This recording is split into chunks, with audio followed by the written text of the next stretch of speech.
The Things We All Carry is a podcast about first responders and their stories surrounding trauma on the job. The intention of this podcast is to raise awareness and share meaningful conversation around a subject often viewed as taboo or simply ignored. Be aware this content may be graphic and it is real. It may not be suitable for children or adults triggered by this subject matter. Welcome back to The Things We All Carry. Again, I didn't script this. I'm not sure what I'm going to say. And I'm not really sure where it's going to take me. I really have no idea. The main topic that's been on my mind is grief and how it hits people so differently and at random times and at the smallest things or the most unexpected things. Watching a TV show the other night, there was a scene where an older woman was in bed, in a hospital bed, and she was obviously end of life care, and one of the characters was grabbing her hand and kind of rubbing it and putting lotion on it and then put a towel on her forehead. And I nearly had to turn it off. For me, it was very reminiscent of the scenes that I had a couple of weeks ago with my mom right at the end. And so that's not a surprise, but I just didn't realize that was going to be on the screen. And I really didn't realize it would affect me that way. There's also the moments where I just can't explain why. It just hits me with a sadness, with a deep sadness that I'm not sure what to do with it other than to maybe talk about it. And that's not been easy for me. People around me are supportive, definitely supportive. It's just me getting to the point where I can just freely talk about it. And then the moments where I'm laughing and joking and life seems like it didn't skip a beat, and then it hits me like, "What are you doing?" And I feel guilty, and I get kind of upset with myself for, it's not time for that yet. Um, I guess it is. I guess going against the old adage you hear all the time in the fire service, it's never too soon. At some point, it does feel like it was too soon, and then I revert back to to either anger or sadness, and it's been anger too, and I know that that's a stage. I don't want to get cliche and go through the stages of grief, but they're there. I think for after 4 years of a sickness, you kind of rotate through some stages of that grief before you even get to the actual death part of it. I know I did. I know I didn't do enough of it probably because I should have processed it a little bit more as I went through this with her and watched her go through it or talked to her and heard what was going on with her and in her voice. But like I said, she had us fooled for quite a while. We knew that the prognosis was dire. We knew that it was terminal, but she beat the odds for 4 years. And at some point, you kind of get it in your head and you get duped into thinking, no, things are going to be somewhat okay, but they're not, and they weren't going to be okay. And the result of it is obviously where I am today, and coming to grips and dealing with her death. We've decided to have a celebration of her life, and I think that's gonna be a tough one because it's hard to celebrate it. It's you're not celebrating her death, obviously, you were celebrating her life, but you have to acknowledge the death in order to celebrate her life, I believe. And I just hope that I can do a good enough job of celebrating her life and honoring her and honoring what she stood for. She and I were very alike, but she and I were very different. We had a different set of beliefs, but you know, we we had mutual respect for each other's beliefs, and we even talked about it at the end. And I don't know what was on her mind as she knew she was dying, because in her belief system she was going to a heaven. In mine, I don't have a heaven. I don't believe in a heaven. And I know that'll offend some people, and hopefully it doesn't. It's all a respect thing. I respect everybody's beliefs, and so I would hope people respect my beliefs or lack of a belief. Um, One of the most spiritual people I know was my mom, and she respected it, and that's all I needed, to be honest with you. So I don't know how she felt. I know that she probably went Went with some trepidation there, obviously, to in her in her in her line of thinking and her belief that she's going to see people again. I had a conversation with my daughter in Pennsylvania one day, and it was based on what we really are, and we're just atoms. We're this material, and we're borrowing this vessel for a while, and you have a soul and a conscience, and you live life through that, and this skin and bones that we're in is just made up of atoms and molecules, and like I said, we're borrowing it for a while, and at the end, we all end up in the same spot. We return back to this earth, and whether it's a cremation or a burial or whatever it is, you return back to that to those forms, the basic forms of that make us up. And to think of it that way is a little bit easier. I know that I said a couple days before she died, I recognized that her spirit or her conscience had left her body, and it's kind of metaphysical, I suppose, in a way. But I did recognize it, and I knew it had happened. And I think I was starting to mourn 2 or 3 days early before she even passed away. It got to a point where she was unconscious. She was breathing, but barely breathing.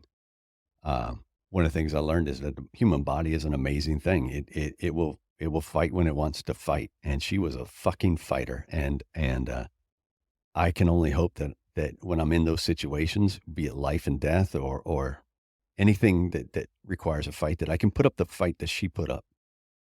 She was, like I said, she was a fighter until the end. There was a couple of times, no, excuse me, there were a few hours there, and it was more like 10 hours where she is actually only taking 2 breaths a minute. And it, it stunned me how she could do that and how her body could do that. Her mind and her spirit were gone. She was essentially dead, but her body refused to catch up to that news. Um, and it amazed me. It conflicted me. It devastated me to watch that happen.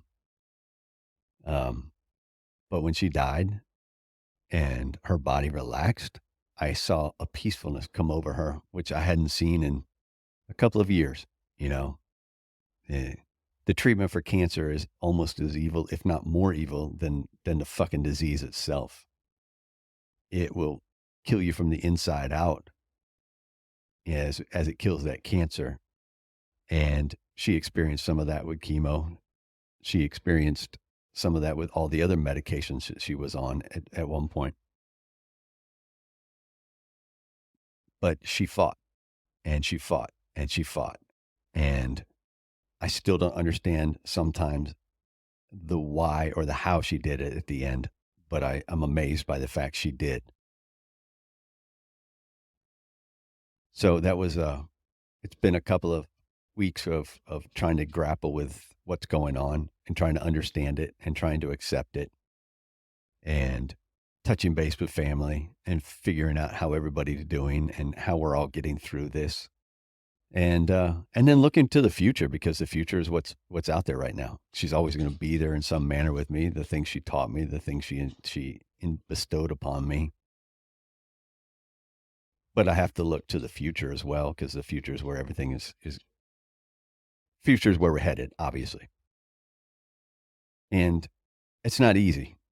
Um, I've been stagnant for a while, and I've been stagnant because of this, because of my personal life, because of a number of things, and I won't delve too far into it, but I need to start moving forward. I need to start uh, making strides, and it's going to start with things like work or things with the show or personal goals and personal endeavors. And like I said, I want to honor her, and I think the one way to honor her is to find my way to live a good life, to enjoy my life, to find fulfillment and satisfaction, and to just get out there and soak it all in. So I'm trying to figure out my holiday schedule for this show, and that's not easy. We have Thanksgiving coming up, followed by Christmas, obviously.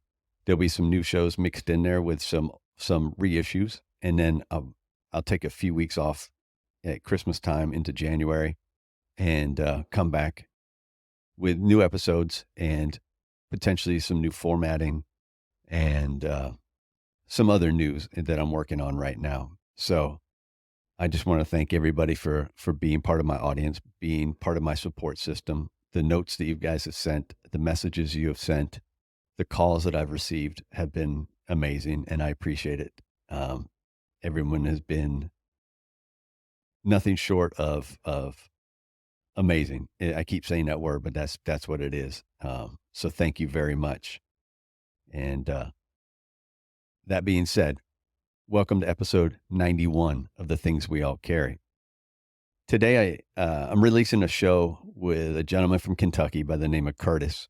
Curtis reached out to me a while ago. He was in a bad spot, and he wanted information. He wanted to know how he could get help if he was in a department that's not union, and he wanted to get into the Center of Excellence, and he didn't know how to do that.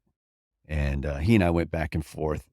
He also went back and forth with the guys from Next Rung, who run an amazing program there. If you haven't heard of them, go check them out. They do amazing work. But he and I went back and forth, and I just offered some support when I could, and some guidance when I could. And luckily, it worked out for him. He found his way into the Center of Excellence, as you'll hear in the show. And a little background on Curtis: he's 16 years in the fire service between EMT and actual fire. And he sent me a note, and he said he thought he could run from the anger, however it followed him wherever he went. And he wants to change that stigma. He had trouble. He had to see he was in trouble, and he didn't do that until it was almost too late for him. And as a number of my guests have said, he just hopes that one person could get something out of this show, out of the podcast, out of his story. And if that happens, reach out to him, let him know, because it means the world to someone like Curtis. He is, he took his life by the reins finally, and he did it just in time. And he did it to be a better person, a better firefighter. And more importantly, he did it to be a better dad. And that was the key. He needed to be a better dad for his sons, and he is now, and he is here for his sons, which is even more important. He it was touch and go if he would be here. So I'm proud to say that he made it, that he did the work, he put the work in, and he is back with his kids. He's back in Kentucky, and he is learning to move forward himself. So you guys give him a follow. You can find him on Instagram, and it's at _Wounded Medic Project 44. Again, at _Wounded Medic Project 44. He's just getting started, so he could use some follows, and he could use some messages to let him know. If you listen to this and you're touched by what he has to say, reach out to him, let him know. I think it'll go a long way, and maybe you can open a conversation between multiple people. A quick reminder to please help us build a community which not only recognizes, but supports each other through the struggles and recovery. Reach out through Instagram at The Things We All Carry, or email mystory@thethingsweallcarry.com to offer support and share your story. Please remember to leave a review on iTunes and give a shout out to any first responder you know, love, or care about. Y'all enjoy the show.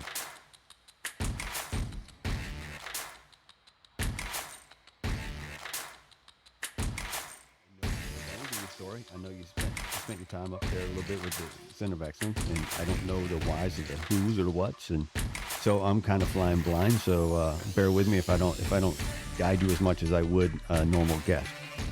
Just having a conversation about your story. All right. So if you're ready, yes, let's do this, man. I'm ready. All right. Welcome back to The Things We All Carry. Today I have Curtis with me, and Curtis is joining us from Kentucky, down near Fort Campbell. You said, correct, sir? Yes, sir. So you contacted me, I don't know how long ago. We've been going back and forth for a while now. I'm not really sure when the first time was you reached out to me, but you said you had your own story, you were going through your own stuff, and you listened to some of the episodes, and you decided to kind of take the reins of your own story, correct? Yes. I can't remember if I found you on TikTok or Facebook, but there's like a little clip and it was something. And so then I found you on the podcast and started listening. And I think it was back in February, March, somewhere there, or Uh, early part of February, January, February. I think it's when you had the episode on the center yeah. Okay. and Yeah. Next Rung. Yeah. My, you know, and I remember messaging you about the center because we're not union. And I was kind of, when I looked into it and it said union affiliate, and, like at that point, it kind of like shook me and I was kind of out of it, didn't know exactly what was going on. So then I kind of waited, but, between you and Next Rung, yeah, kind of helped make my story. Yeah, those guys do fantastic work, and I'm just working to get to that level a little bit. So a shout out to Next Rung and everything they do. Next Rung and Robert down there with Skulls for Hope, who's associated with Next Rung. Those are they're fantastic people. So Yes. I give them all the credit in the world for what they're doing. It's wonderful. So tell me a little bit just about yourself. I know we said Kentucky, but and where'd you grow up? What was family life like, and Uh, how'd you end up where you are today? I was a second born child, was born in 85. Uh, Parents divorced as I was going in kindergarten. We grew up in Ohio, Camden, which is between Cincinnati and Dayton, roughly about split the difference. Parents split as I was going into kindergarten my first year, in the kindergarten that year, that summer. So I lived with my dad. Mom wasn't really kind of in the picture much, but was lucky growing up because like my grandpa was paralyzed. So we lived with him in a farmhouse, and then both my dad's sisters lived inside the city limits of Kansas. So we were within 10 minutes of both my aunts. Grew up with a set of cousins that are 2 years or a month older than me, and then have a younger brother that's 16 months from the first marriage and an older sister that's about 5 years older. You know, kind of was rough growing up, not with mom much in the picture. She was kind of in and out of it. But I had an aunt that couldn't have kids, and my mom on both sides of my one aunt. On my dad's sister, Aunt Jenny, couldn't have kids, and then my aunt Helen couldn't have kids on my mom's side. So like they were there to help kind of fill some of the roles that what they could. And then in '96, my dad got a job, and we moved to Indiana. We moved about an hour west into Indiana, and then had a younger brother in the summer of or the winter or January of '95, and then another brother came along in January or July of '96.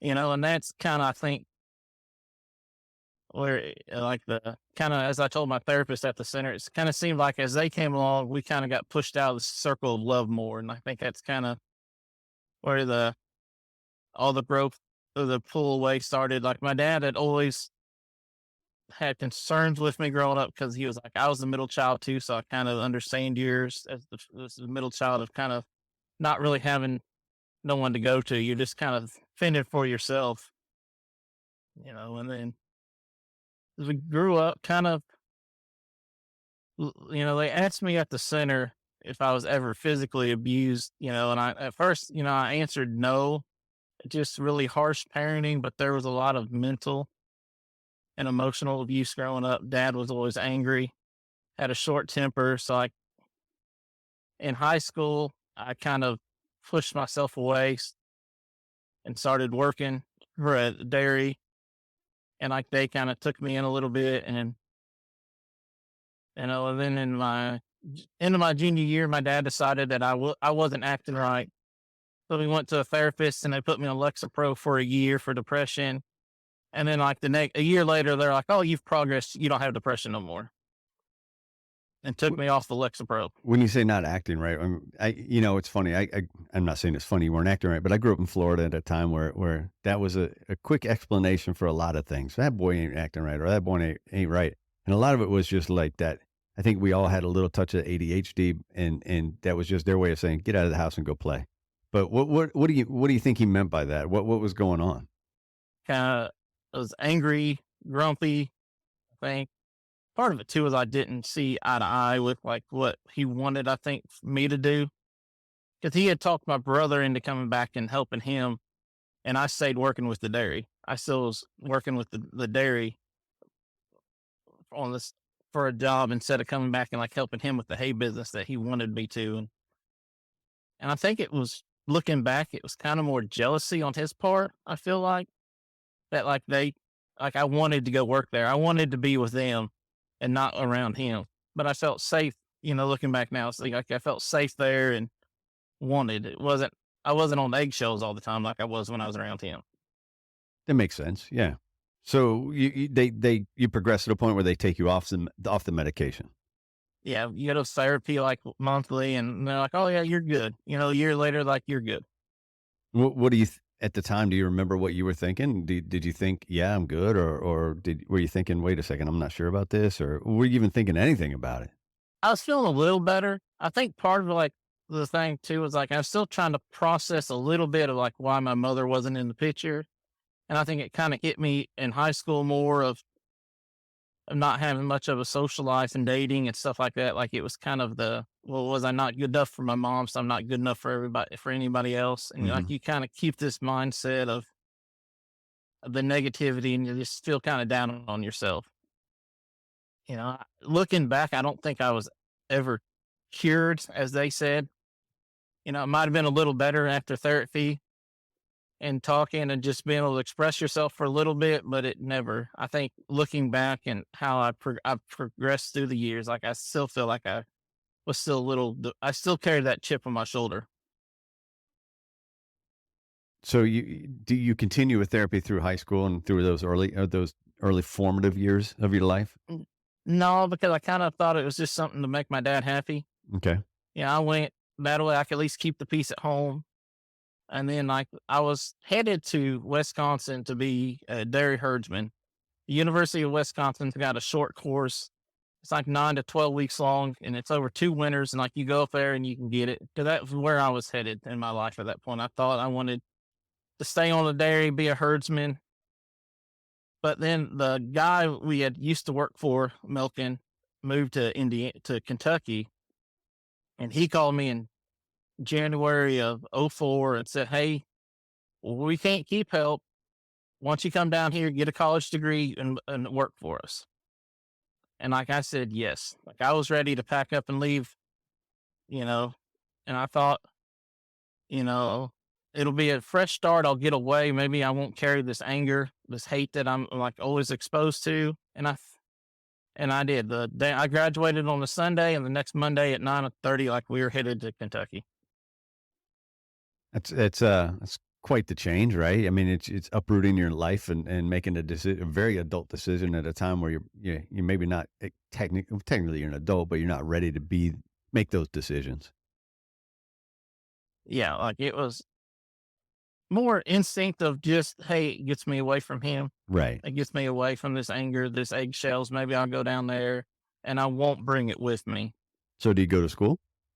I go at first I thought my only option was Western Kentucky, but when we came down to visit, Hopkinsville's got a community college and there's an associate's program in ag technology. And I got in on that. And so I came down here and got my 2-year degree in ag technology. That is something I know absolutely nothing about, my friend. I mean, I grew up around farms. So like to me, it was just, kind of the thing was my dad didn't have a college degree. And then when he got divorced, he went back and got a college degree because he couldn't keep doing. He had to change jobs because he had 2 back surgeries and couldn't keep doing what he wanted. So he had to kind of change roles. And his big push was for us to get a degree. Well, he's like, I don't care if you go get associates or a bachelor's, but I at least want you to go ahead and get a degree when you graduate high school. At least go attempt to get one. So when you get this ag degree, what does that? This is going to be an ignorant question, and I apologize. What does it qualify you to do? What is it? Why get that degree? Why can't you just go in and work the farm?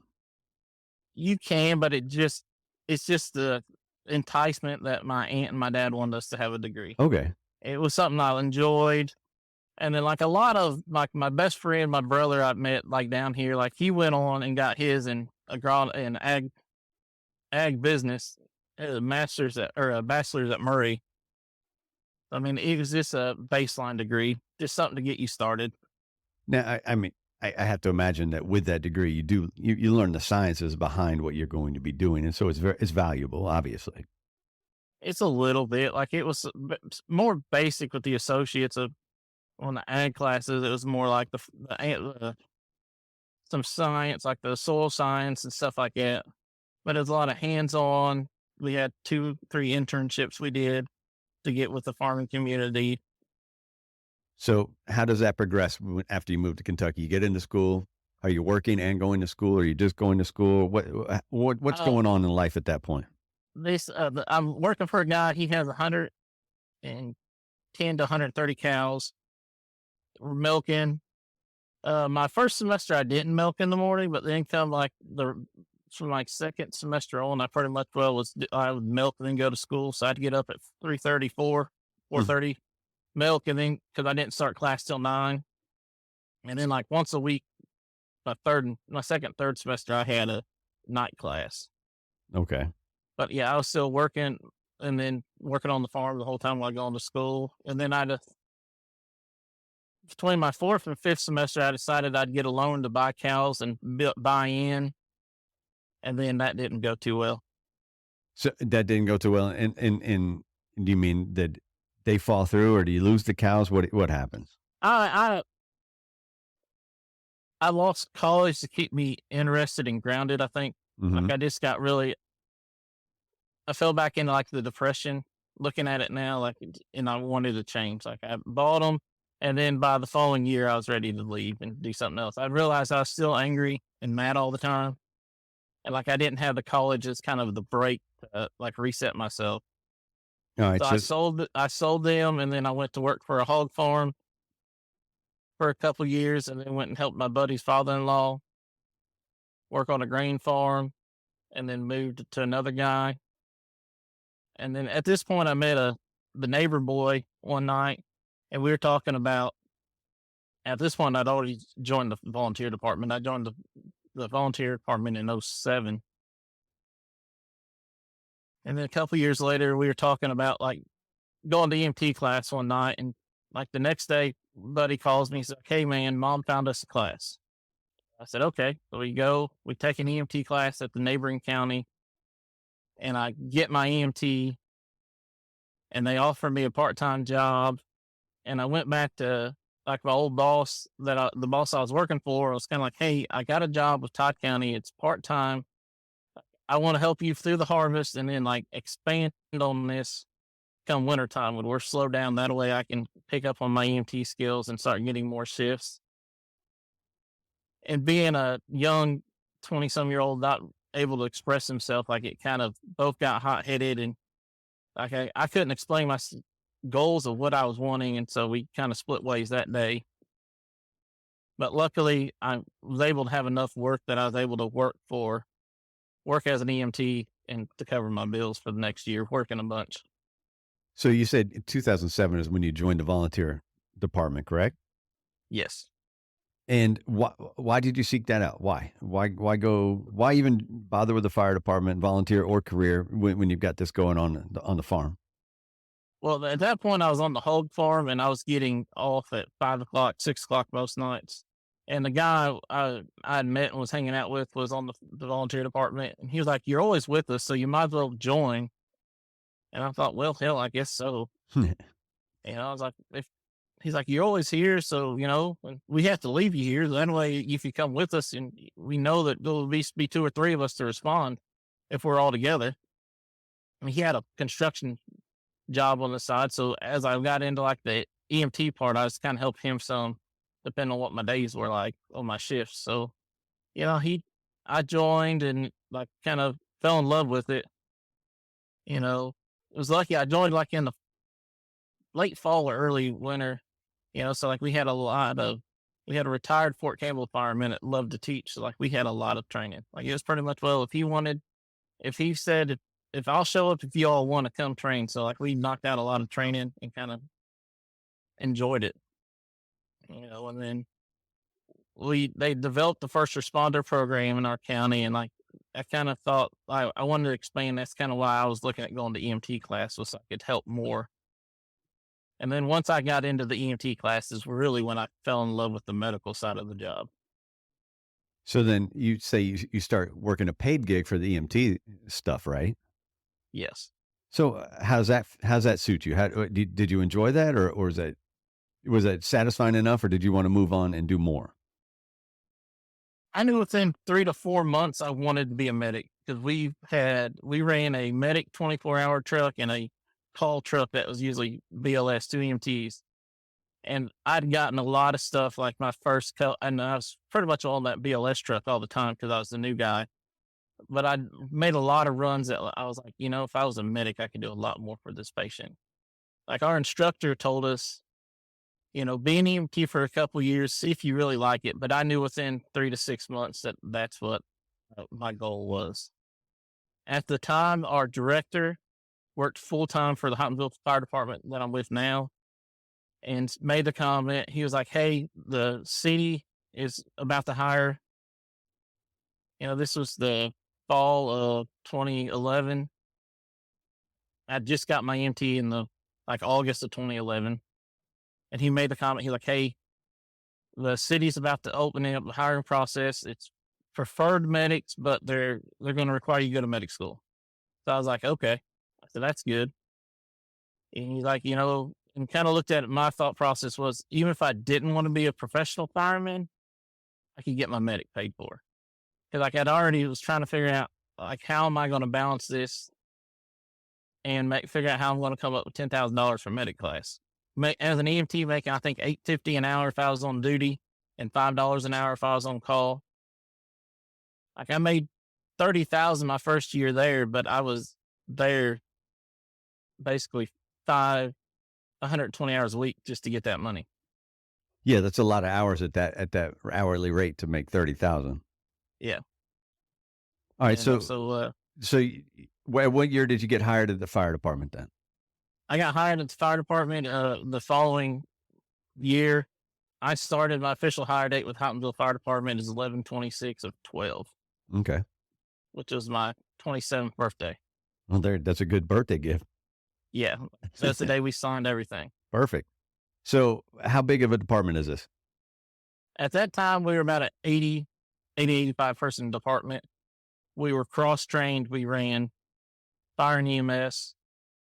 And when they hired us, there's 8 of us came in together in that fall. And it was with the stipulation that we had to go to medic school. Right. We had to be medics. But they were going to put it on. And then, so we got hired, went through a 10-week academy, and went on shift at the end of January 2013. And then we started medic class middle of June of that year. So it's a busy 6 months. Yeah. So, and was medic class everything you wanted and hoped and expected it to be? Yeah, it was an accelerated course. Our instructors were very high calibers.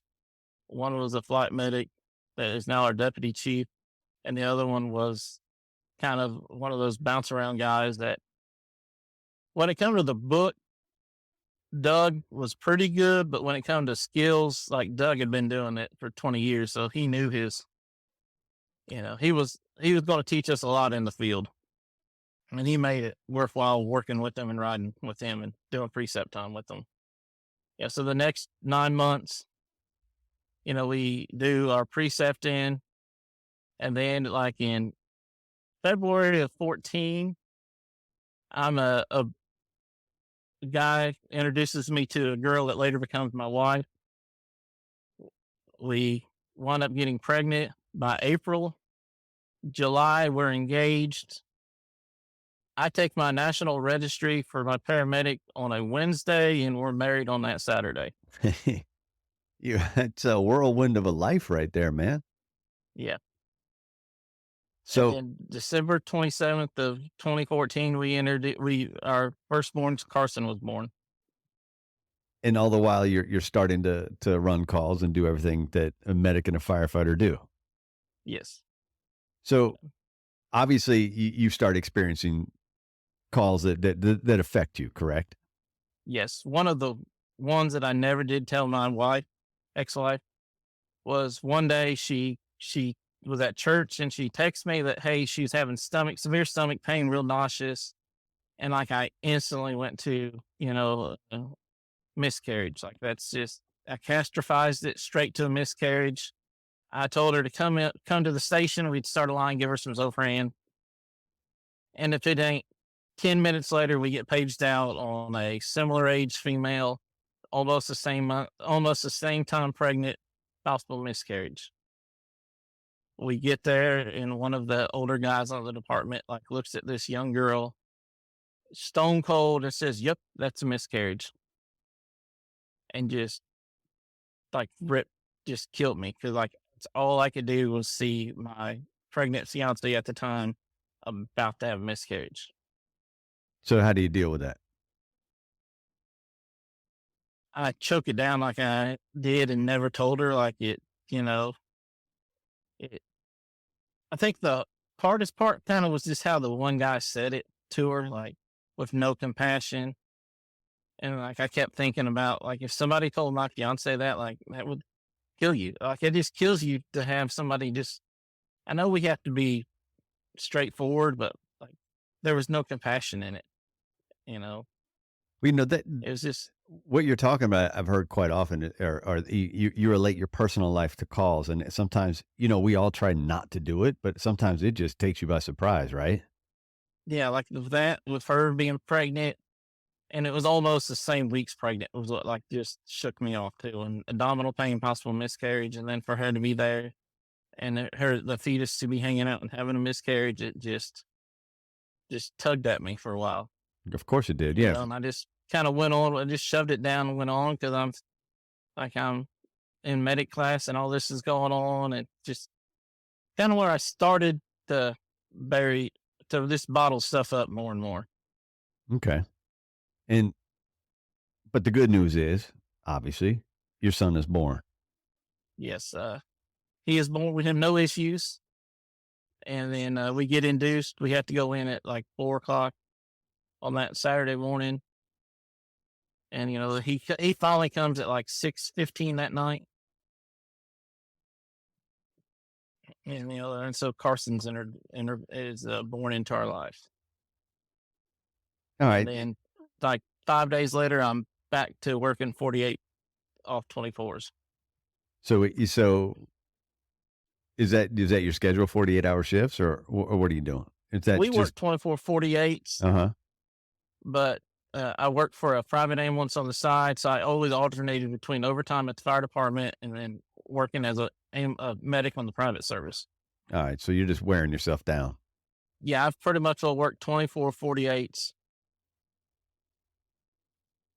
basically since I started medic school. So it's been 10 years. Yeah, and I mean, let's be honest, that working that schedule and having that 24 hours of overtime at a time, so you're working 48 hours straight all the time. That's going to wear you out no matter what you're running. Yeah, and then like the private service was an hour away, so it was a 45 50 minute drive, and they were just as comparably busy as the service I worked for. So I was going 48 hours with maybe 5 hours sleep at the most, 4 hours sleep, three Right. hours sleep a lot of times. So the private ambulance, is that more like a transport, like interfacility transport, or is it doing is it actually EMS stuff? It's everything. Okay. Both places run. They contract with the county, and they at the time they were running 3 counties, but they pretty much ran everything, just like we do at the fire department. Gotcha. Discharges, doctor's appointment dialysis, IFTs, 911s. Makes sense. Yeah, you're just staying busy and trying to bring in the money for the company. Yeah, then like both places were an hour away from trauma centers, stroke centers, like anything. Our closest is Nashville, and that's where all of our major hospitals are. That's where all of our level ones are, our level twos, and our major cardiac hospitals. They're all stroke centers. They're all in Nashville. Yeah, that's a We've hike. got three local hospitals that can handle cath labs, but most part everything goes to Nashville or Louisville. So Well, let's talk a little bit about what you start to see and what builds up for you. I know you just mentioned the miscarriage, and that's just such a personal thing, like to be related to your life, and that makes sense to that you react that way. What else? What else stands out to you? What do you start seeing that you're not processing well, or you're not talking about, or you're not, or you're just filing away? Just the overall runs for the most part, just the hammering of the runs, the codes, some bad traumas. But the breaking point is July of 2018. I was on an overtime shift. We were clearing the hospital and got paged for a 4-year-old possible drowning. Hmm. We are 30 minutes from the place, and it's at the state park in our county, and there's no good way to get to it. It's out in the middle of nowhere. We get there. It takes us 30, 35 minutes. I forget how long. Like the whole way, I'm hoping she's breathing by the time we get there. Maybe when they say drowning, maybe she just dipped her head under the water. You know, the whole time, halfway wanting the truck to blow up so I didn't have to make the run. It's just like, man, maybe this truck will die and I won't have to make this run because speed codes already kill you just Mm. because they're a speed run. No matter what I went on, anytime I hear a sick kid, like it just instantly, you kind of puckers you up and knots your stomach. But like this one's had me, we get there, she's blue, purple and blue. And I remember looking at my partner that day and saying, if this was an adult, we would call it. Like it's been 30 minutes of bystander CPR, but in the back of your head, you sit there and you remember all the stories of kids being worked for an hour, hour and a half, and then like you get a pulse back, and a month later or 2 weeks later, they walk out of the hospital intact because they're a kid and they can handle it. So you don't want to give up on them. We get her to the back of the truck and we start, and airvac lands, and one of the nurses that I've looked up to forever, like she gets in the back and we do some more ALS stuff. But like the whole time I'm plastering my 4-year-old son's face on her face, and that's all I can do when I look down. As I was looking to intubate and push drugs, it's like it's my son right there laying on it. And we step out, and she, the flight nurse that I've looked up to for years, looks at me and goes, "Curtis, if you want to, we'll ride it in with you." know, she goes, "We're 30 minutes out, so you know what we're looking at." And she's like, but she goes, you know what you need to do, like she's like, "We'll help if you want to work it and you're not comfortable calling it, we'll work it with you." But if she's like, but she's gone. And I kind of know. So then we tried to, because per our protocol for a PEDS, to DC a PEDS run or code, you have to call medical control. We were with no cell phone signal, radio signal was halfway trashy. Like I looked at my captain that was there with us and said, "Hey, I need you to get a hold of dispatch and have dispatch call the hospital and try to patch us through with med control so I can get orders to DC CPR." Well, 5 minutes later, it was a cluster, so we call it. And like mom and dad had gotten in the back of the ambulance with us. And like I'll never forget the shriek when I said, "Stop, there's nothing else we can do."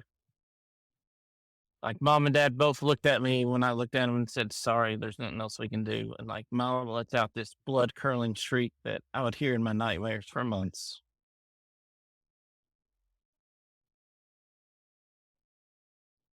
And then so we sit there and it takes us like an hour to get to the corner. Family's in the back with the kid. We're up front, not really handling it, not really talking. The kid I'm with, he's got military experience, and like I know he's seen some shit too beforehand. We kind of chit chat, but like nobody's wanting to talk about it. Wait on the corner. The corner kind of jumps me because I let the family sit in the back with them. And I was like, I don't really care. I know the protocol, but like I'm thinking, dude, I just called their 4-year-old daughter. Like I'm not going to say you have to get out of the back of this ambulance. Like So I was like, okay, I'm sorry. I know the protocol, but I'm going to let it happen again. Whatever happens, happens. Like, you can smack my hand, but the, the, the human side of me says them being with their child right now is more important to them than what are they going to do? Stand out here and, let them sit in there and start the grieving process. We drive back, catch another run. And at the time, the battalion chief, I didn't know, but had sent out to get us covered for the rest of the shift. And by the time, like, he met us a call later and was like, hey, do you want to go home? And I was like, dude, I have an hour. I said, I haven't even touched that code yet. I said, I at least have an hour's worth of paperwork. I said, it's 8:30, my kid's in bed. If I go home, I don't think I'll come back. He's like, well, you ride the fire truck the rest of the night. And I said, oh, okay. So I ride the fire truck, and but if we thinking about too, if we backtrack like a year at the other county, I'd had a page run, and I thought I had done decent on it until like we got to I forgot the basic rule of babies compensate, and die. They crash. Like, I had one that was like, she had something neuro going on. She was hot. She was deviated, fixed gaze at the private service like a year before. And I remember it kind of stuck with me a little bit because I remember getting there and like as soon as we got to the hospital, like they called the crash code. And before we walked out of the hospital that night, they had air walking in to transport this kid to Nashville. I kind of had that 4-year slap in the face of, oh, you kind of messed up. And that was another night, like, I kind of wanted to go home, but I was afraid I'd never come back. Like, you kind of think that was the run, the kid in the other county that kind of started to knock my confidence level. Hey guys, quick break right here just to check in and thank each of you for listening to the show. Your support has been paramount, and I appreciate all of you. I have one request, though. I need you to share the show with everyone you know. Help me get the word out and spread these stories as far and as wide as we can. While you're at it, please leave a review of the show wherever you happen to listen. Feel free to reach out to me at any time to share your story, to talk, or to pass on suggestions. Let's get on with the rest of the show. And then when this drowning happened like a year later, that's what really shook my confidence level. This happens. We wound up getting pregnant, trying for the second kid. At this point, we have, March of 2019, we hit a rough patch in the marriage. And I find to help soothe it over, I call her EAP and I go talk to a therapist because, I'm thinking, I was on Lexapro before, maybe I need to be back on it. I'm not happy. They sent us to a therapist and she, bless her heart, looks more terrified than the family did when I told them that, when I get done telling my story, she looks more terrified and like shook up and than I was telling the story. Like, and so that kind of turned me off on therapy. I think partially it was just to get on medication and thought maybe if I go see a therapist once, they'll put me on something, we'll just call it a day and maybe I'll start to feel better. So I get put on Lexapro, don't really make much of a change. Like 3-4 months later, I go back for a visit to the regular doctor. I was like, hey, I'm not really feeling different. So they bumped me up to 20.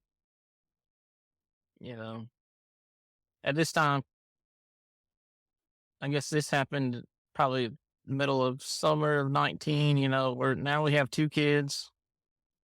I'm still working 48, 72, 96s, not even thinking about it. Start coming, thinking, start having the feeling of maybe I'm better off. I feel more at home when I'm at work because I can at least, I'm able to channel everything out of my mind because I got to be ready for the next call. Kind of that mindset of, okay, that was bad. I don't know how to process it, but hey, I'm going to get tones any minute. So let's just shove that down and go on. And after the drowning, they pulled in our local mental health service that we have, but like like, you know how the fire service is. Nobody wants to talk to a stranger. Everybody, 3 or 4 days later, they come in and we're all like, "Oh, yeah, we're good. We're good. We don't want to talk about it." And then you give the same bullshit answer to the brass.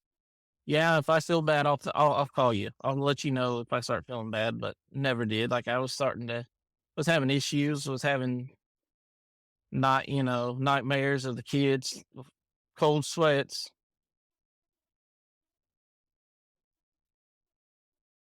and this continues on until the summer of 2021. Like we hit another rough patch, and like my wife tells me she's in counseling, so and that she's going to a person, so we start. And she's like, "I'll set you up an appointment." And I was like, "Okay," kind of patch out, what I can do. I'm starting to feel rejected at home, isolated, and so I was like, "Okay." So I go and we talk, and it's a Baptist preacher, so like I'm kind of turned off pretty quick because he's kind of got that religious affiliation with him, and so I go after I think 2 sessions, then he kind of wants to bump it into marriage counseling. This is 2020, so COVID's hit. Mm-hmm. I hit it. They shut our governor shut down daycares, so like there was a 3 month, I think it was 6 or 8, 9 weeks, somewhere like that. Like daycare shut down, the workout places are shut down. So like I'm not really doing anything, not getting in any of my like little breaks. At least going to the gym and doing 40, 50 minutes of cardio every couple of days. Like that's not happening in the lockdown. And then daycare. So I'm with my school's closed. Like it's just a lot of over locked in, then all this. And then during like the second or third session, she pretty much will says that she is not allowing me to go on the family vacation that year. And of course, I like throw a fit because I'm like, why are you taking the kids? It's COVID. They shouldn't be in Gatlinburg. And she was like, well, you work in it. And how many times have you been exposed to it? Come home. And I was like, well, we have precaution, like we're doing all this stuff that the job tells us to do. But I agree with her. And she goes, and then like we miss each other, and it like we kind of band-aided it with a little bit of therapy, like probably 2 months worth of therapy. Like we kind of band-aided the relationship, but never really fixed it. I get COVID late November that year, and I asked the department because Kentucky had a thing where since I tested, they'd have to isolate for the 14 days that I had to isolate. And then on top of that, they'd have to do another 14-day quarantine if I stayed with them. So I asked, and our department put me up in a hotel and that way they weren't exposed. So that way they could continue and they weren't isolated for almost a month. And then at that time, that's 11, I'm still feeling rejected. Uh, I'd gotten moved stations and started working with a female coworker. The conversations shortly afterwards kind of got inappropriate. And then we were probably by January of 22 having a very emotional affair. I kept saying it's just emotional. We're just texting. We're not acting on anything. So then March, on a Monday morning, she met me at the island and said, "Your relationship's inappropriate. You're done. We're done. I'm getting a divorce. I'm talking to a lawyer tomorrow. Get your shit and don't come back." And I remember just sitting there like my dad was yelling at me. Like I instantly went to like that stomach flip, felt like 2 inches tall, was paralyzed, like couldn't move, like this huge numbness feeling over me. So I go to work, try to struggle through it. Uh, had felt bad because I hadn't told my youngest good night that I loved him that morning before he got on the school bus. So like I tried to call him that night and like it just shattered me trying to FaceTime him. So I remember like I just had to go home. Like I left work at night. And then, like a week and a half later, 2 weeks later, I get the phone call from my aunt as I'm driving to my other job that my mom died has passed. She'd gotten sick in January of 22, had COVID pneumonia, was put on a vent at that point, and like I didn't go up and see her. We kind of was back to talking a little bit, but didn't have a really good relationship. And then she got bad in March, and then when she passed, I thought in my head that like they would have a funeral, so that would be my way of closing out with her. And I found out like 2 days later that there wasn't going to be a visitation or a funeral, and instead I worked 96 hours straight at the fire department, and then went and worked my second job. So I was on an ambulance for 120 hours straight. And the worst part of all of it is when my aunt told me, in my most like just professional medic voice, I said, "I'm sorry for the loss of your sister." With no compassion, didn't say I'm sorry that my mom's passed or, like had no emotion in it. It was just like, "I'm sorry for the loss of your sister." So then, like, I continue struggling with mental health, and it finally gets to a point that I find you, in whatever February, is when I find your podcast of this year. I get it, I start listening to you, and then I hear like about the center and about Next Rung, and I'm having a bad night at my second job, and like I pull up Next Rung's website and I text, and like 10 minutes later I get a text back, and it's Caleb, and Caleb texts me for 3 hours that night, I think, and he's like, "Buddy," he's like, "if you need me, I'm here for you, buddy, but like I'm on shift, and like I'm an hour ahead of you," and I'm like, "I mean, I'm sorry." I said, "I don't want to be a burden." And he was like, "No, man, you're not a burden." He's like, "But are you good?" I said, "Yeah, I'm good." I said, I can make it through the night. And like Caleb they got me set up with my therapist, and I started seeing a therapist that was vetted through them, talking to her, and hit off pretty good, like with her. Felt like I was doing good, was still struggling. Finally admitted to her that I'd had, we were talking about something one day, and then I was like, "Can you tell me why I go zero to hero and hero to zero?" And like she stops, she gets, "Curtis, are you trying to tell me what I think you're telling me?" And I was like, "Yes." I said, "Why do I feel so good, and then next moment just don't?" Start having suicidal thoughts and ideations, and so she asked how I was feeling now, and I said, "I have the thoughts," I said, "but I'm not acting on them." So we develop a safety plan and continue talking. And then Easter of this year, like I couldn't understand why my ex-wife wouldn't let me have the kids. I was like, "It's my day. Like I've just worked 48 hours. Like all I want is to come home and be with them." And she was like, "Well, we got to change holidays." And I was like, "Well, that's bullshit. Like, I don't want to. Like, I want my kids. It's all I wanted was my kids on that day." So I sat around the house just, I joked before I left work that all I want to do is just go home and drain a bottle of booze and sleep till the next morning. But like I didn't trust myself. I hadn't really. I tried to stay away from alcohol because my uncle was an alcoholic, and like he always, I looked up to him, and always, he always made the comments about just don't let the bottle control you. So I always kind of took that into context and thinking about it. So like it kind of helped. And like I think that's kind of why I always worked a lot of overtime. Was I've always figured too, is if I was working and I knew I had to go in, I knew I wasn't going to drink. And that way, if I knew I had to get up and go to work the next morning, I knew I wasn't going to drink. I didn't want to do that because I'd done that once when I was an EMT. Like we'd stayed out too late and I had to work a code the next morning by myself, still pretty intoxicated. And after that day, I kind of vowed that I wasn't going to do that again. There's nothing more somber than trying to get some sleep and get paged out to a chest pain and then get there and the patient goes unresponsive once you get them in the ambulance as an EMT. And it's just you and an EMT partners. Yeah, it makes for a long one. Yeah, luckily we defibrillated and got him back, but it was still a lot of panicking for a little bit. So, Easter, I think that's kind of when I say my spiral to the deep end hit, and then I wound up screwing up an email my ex-wife that I was ready to sign custody of the boys over.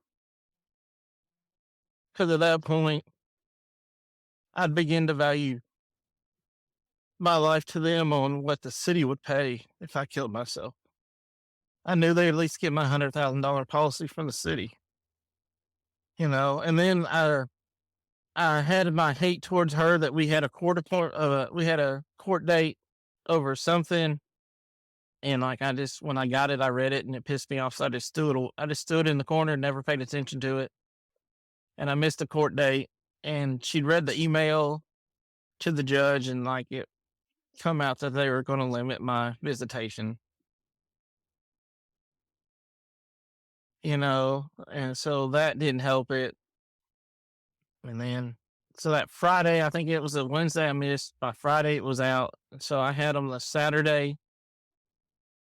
It would have been February or April 15th, I think. That was the last weekend I was going to have them because it was going to be like every other weekend. And like at this time, I'm so out of it too that like, I'm like, you understand my schedule is I don't having to pay you this child support and alimony. Like I don't get 2 days off over.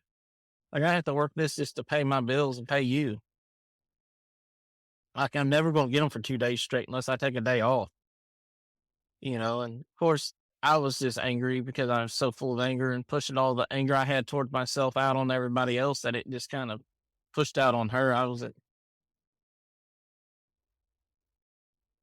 wasn't really angry with her as much as I was just more upset about myself and just pushed it out against her. I remember that Sunday morning as I took him back, we were meeting at a cemetery because she told me I couldn't come back to the house. And, so we were meeting at the cemetery, and I remember getting my youngest out and just crying for 5 minutes because I knew it was going to be at least 2 weeks before I held him again. Went on to work, was sitting there just like the whole way to work was kind of rainy, and I was like, you know, if I hit this pole over here, if I unbuckle and I hit this, like, I can kill myself. But or somehow I've got a Ford Explorer and it's got that damn safety feature and it said it would only do 80. So it saved me because I didn't think 80 was going to be enough to kill me on impact, you know. But like the whole way to work, I'm thinking, that this up here is good enough concrete. That's 4 foot of concrete. If I hit that hard enough, like it will. But then I was halfway worried it wasn't going to be enough, and then I'd just be wounded, So I'm still sitting there, and then at like 10:30, 11 o'clock on a Sunday, I text my therapist like, "Hey, do you know any inpatient treatment centers or anything?" And she texts me back, and she's like, "Do you need to talk?" I was like, "Yeah." So we have an emergency session, talk. I feel a little better, but I'm still just in the deep end, drowning in suicidal thoughts. Like I listened to the one podcast where you had a guy talk about it, where it's like 10 minutes, and that was always my goal. Was if I could get out of the 10-minute window, like I always felt like I was okay. But like that day, like I was just down, couldn't get out. Even talking to her, I felt good for a little bit. Worked overtime the next day, was still just barely keeping my head above water. Like I just felt like I was drowning. And finally, at like 11 o'clock at Monday, I said, "Fuck, I've got to do this." So I locked myself in an office at work and typed in IAFF, and that's when I called Mac, and Mac, talked to Mac, and he was like, "What's your union affiliate?" And I was like, "We're non-union. I'm Kentucky." And when he said, "Don't worry about it, brother. We'll take care of you," like a huge sigh of relief hit me. I knew at that point I was going somewhere to get what I needed. So like I spent an hour on the phone with him, and he said, "I'll call you back tomorrow at and tell you about a bed. I'll get you. He said, give me 24 hours and I'll get you in. So a little while later, the captain comes up and says, man, I hate to do this, but I got to send you to Louisville. I said, okay. I said, I'd rather go to Louisville anyway, you know. So I go. On the way up there, I text a handful of guys at the fire department that I trust that I was swimming in bad thoughts, and I'd reached out to the center. I told our deputy chief, our fire marshal, the battalion chief that was working that day, and the captain, that day that I'd looked up to that what was going on. And then, like, I texted our PIO, and he was like, "Do you want me to tell the other chiefs?" And I kind of didn't even want to tell. At first, I was hesitant to tell our main chief because I had more. I have a better relationship with our deputy chief. But and then I was like, "Go ahead." Then I text him. You probably shouldn't tell your chief you're having suicidal thoughts and shut your phone off. It doesn't work too well. No, that doesn't end well. No, I shut mine off as we were coming back from Louisville, and next thing I know, my partner's phone rings, and they're like, "Here," and he hands it to me, and it was like, "Hey, the chief needs you to call him." I said, "Okay." So we call. They wound up having a captain meet us like halfway back from Louisville, and I ride back with him. Talk a little bit, but don't talk much. And come back, talk to our chaplain for a little bit. You know, and of course I'm thinking like the whole time, like, damn, I just want to go to bed. It's 11. It's like 1 in the morning. Yeah. Like, I just want to go to bed. Like, yeah, and then as soon as we go to lay down, one of our advanced trucks gets an unresponsive in Oak Grove. So I go wake my partner up. I was like, hey, let's go. We got to go help. So we go, we respond, and then get almost there, and they cancel us. The next morning, the deputy chief comes and gets me at like shift change. And we walk around the back and go to headquarters, and our chief is like, you've got to let us help you. And at that point, I felt defeated. And I was like, whatever y'all want. Like, so they're like, we're going to take you to Cumberland Hall, which is the mental hospital in our area. Of course, I thought when they said we're going to Cumberland Hall, it was for me to talk to somebody. Wind up getting admitted. At first, kind of really hesitant of not wanting to. My ex-wife gets to find out that I'm going away by a text of saying I'm going away for a while.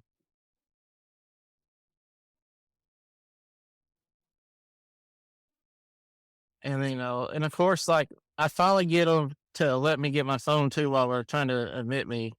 And I was like, I have a place I want to go. Like, you all can't do shit for me. Like, I want a place for firemen. I was like, I've already looked this place up. This place is meant for people like me. This is the only place I want to go.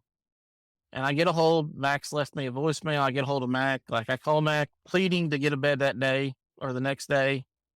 Mac couldn't. He still has me a bed Friday at 3:00.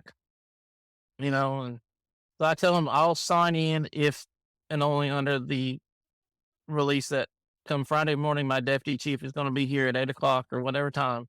Pick me up, take me to Nashville. And they said, okay. Gave Mac, my deputy chief's point as the contact to get me down here and everything. So, I spent 3 days in a hall where you have to ask somebody to use the restroom. They have to unlock the door for you. Mm-hmm. My shorts had drawstrings, so couldn't even wear my own shorts. And then walked around, and they're like, you can have your shoes back, but you got to take the shoestrings out. And I was like, I'm not taking my shoestrings out. I'll just walk around in socks. Like, be a lot better. So, that happens on Friday morning, get checked out. My deputy chief had wound up talking to my ex-wife, and she met me at our new station that we're working on, and got to spend an hour with my boys. Change clothes, got to spend an hour with them.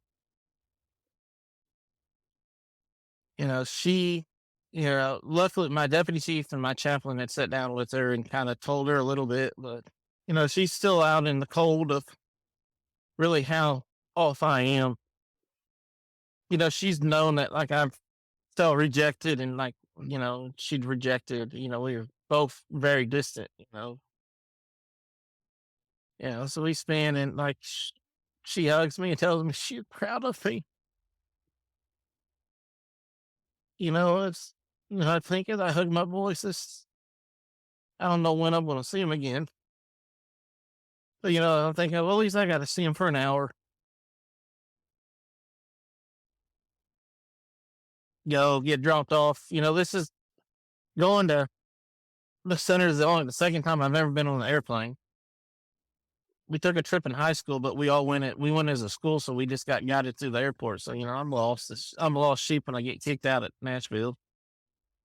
They drop me off at the airport, get on, fly to DC. One of the BHTs picks me up and takes me. And as we get close, we turn on the road and you see the sign, the IAFF Center of Excellence, and he's got like a very thick South African accent, and they still have the COVID plexiboard or plexiglass in the passenger van, so you can't hardly hear him anyway. He's like, "You got any questions?" I said, "Yeah. Do I get to keep my pants? And do I get to keep my shoes and shoestrings?" Hmm. And he said, "Yeah." He said, "We don't take none of that." And I said, I said, "Well, hell, I can handle this then." You pull up, like, there's a awesome feeling you get the moment you pull through those gates. You just instantly, and you can't do justice for them telling about what it means to that door open up, and somebody walks up to you and hugs you and tells you you're in the right place. I heard it and thought, man, this is going to be awesome. You can't, talking about it doesn't do justice to the feeling of what it feels like. The BHTs are yelling because you haven't been COVID swabbed, and they don't care. They're all firemen. Like, everybody wants to walk up to you. You get so overwhelmed.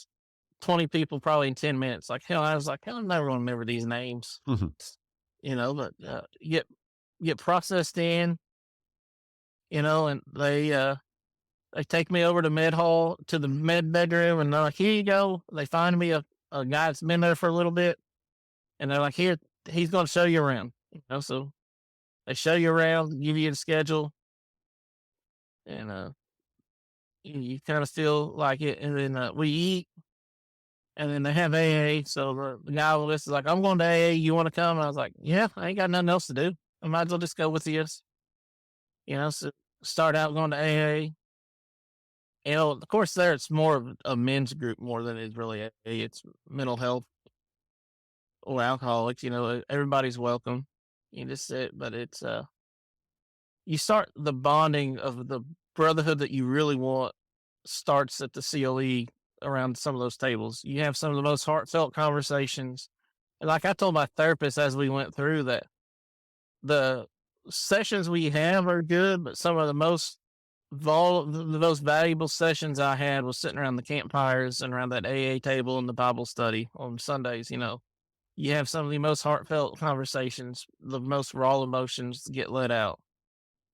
I'll never forget that first night we're in vital check line, and one of the guys there was talking about uh he had just got served. He just found out at phone time that his ex-wife was wanting full custody of the kids.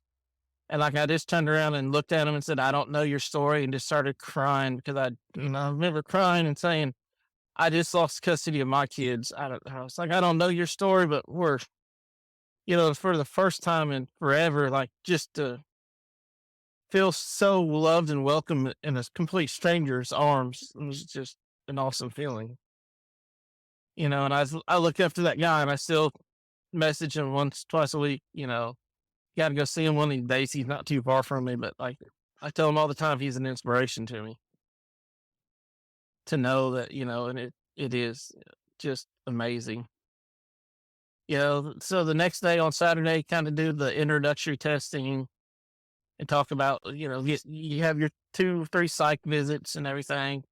They start putting you. Then on Sunday, I talk to a doctor. By Monday, start getting put on meds. Wound up getting severe depression, anxiety, complex PTSD diagnoses. About a weekend, they come to me, and the Dr. Abby's the medical doctor over all of it. Have a meeting with her, and she introduces you to the SGB shot, which is the stellate ganglion block. They show you a little 15-minute clip from 60 minutes. That was just, it's been around for a while. They've used it for pain management, sciatic nerve issues. But in 2017 is when the military started playing with it for PTSD. And there's a doctor by the Center of Excellence that does it for first responders there. So, we see the video. She's like, "Is that something interesting?" She put me on propanolol for the anxiety. And she said, usually if you have a good reaction with the propanolol, the SGB is usually a good fit for you. So, at this point, I'm like, I'm here for the long haul. Yeah, I want to do it. So we consult, and we set it up for the next week. I start, once I get my phone, I order Jocko's Extreme Ownership, start reading that, start setting aside time every day to read 20, 30 minutes a day, you know. And then for some reason, like that next Saturday night, something compels me when I go to computer lab and I I start typing an email out to Kim and I just spill the beans.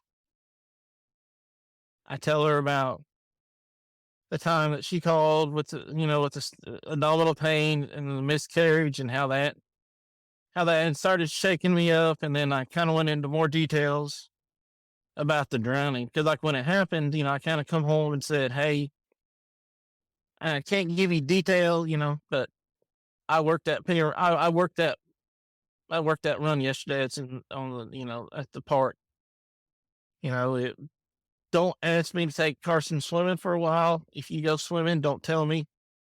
Like, you know, but like I let it out. I wound up breaking down and telling her about how on Halloween night last year, you know, uh, I lost it. Almost, I wanted to die that night. It was the night that took the boys trick or treating. Cody, we went. Her mom wanted me to drop by so she could see him in costume, so I dropped him by. We were a little early. Normally, I didn't take him back till 7:30, but it was like 6:30. And I remember my oldest was like, "I just want to go to mom's dad," and it just completely spun me like it. And then our youngest had a condition when he was born with his urethra not being right.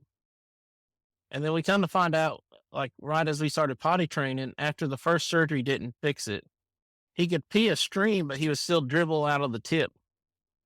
So he was having issues potty training, and he had said something about he needed to pee.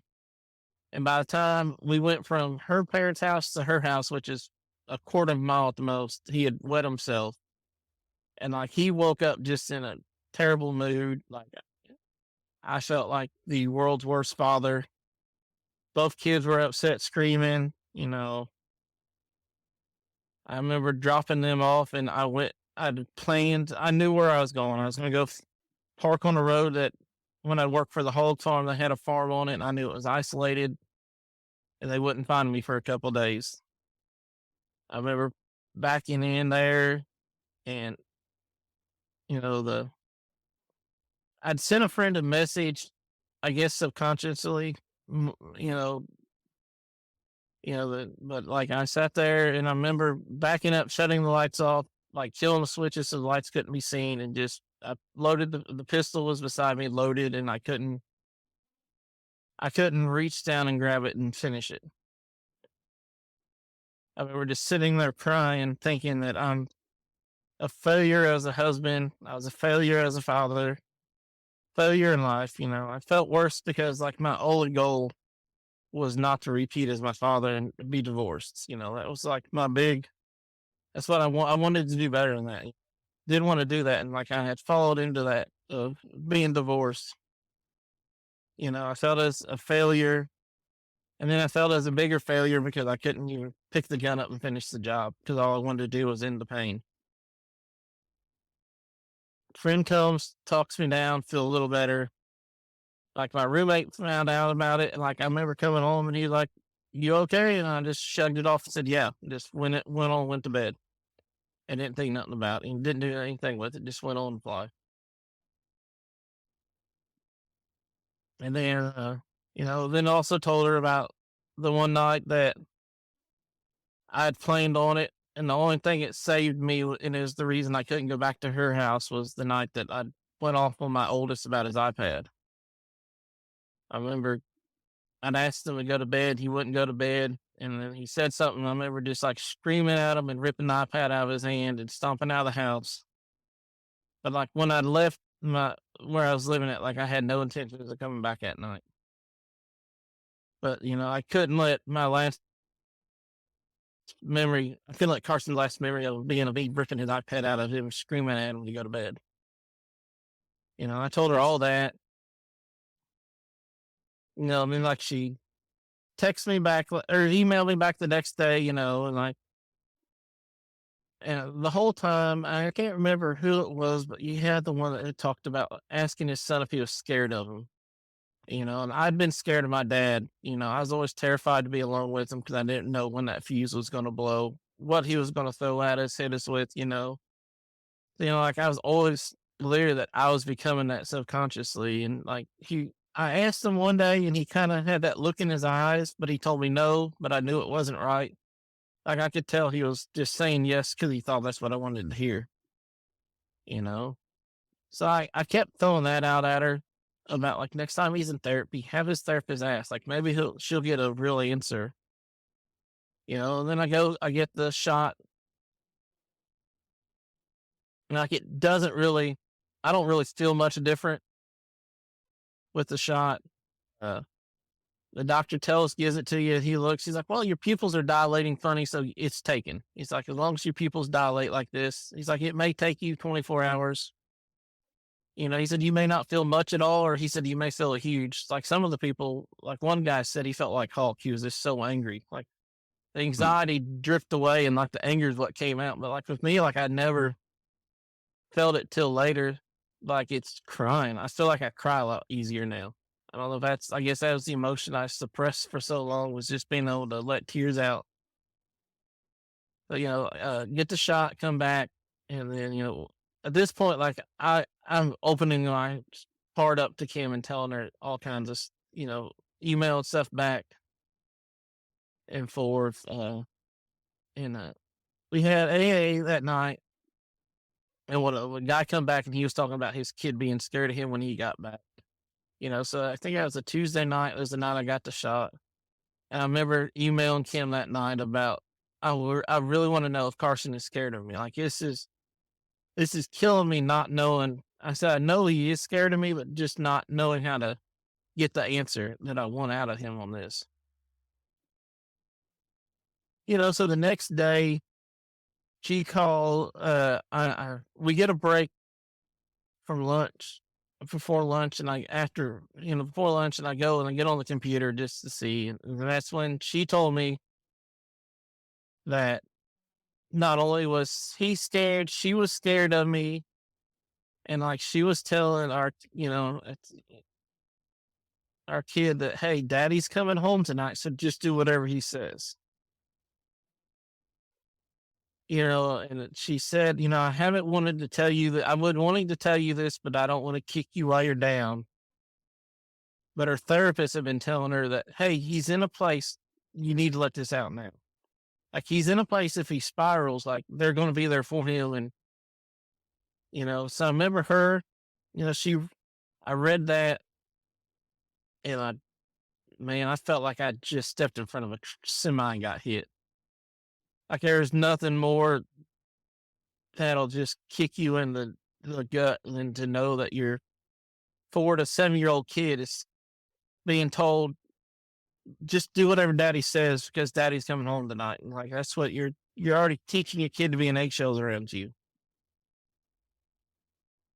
So I try to go back and read Jocko, try to use techniques to get out of my head.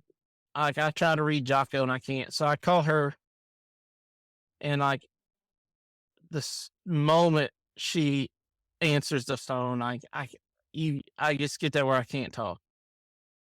And she's like, bad day. And I was like, yeah, I force out, yeah, somehow.